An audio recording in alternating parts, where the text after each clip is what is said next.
আজকের সকালটা ছিল বেশ স্নিগ্ধ।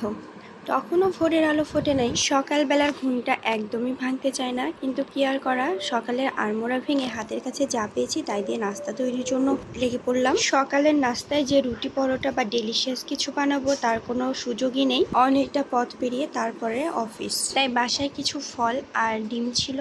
ভাবলাম যে এটা দিয়ে সকালের নাস্তা হয়ে যাবে।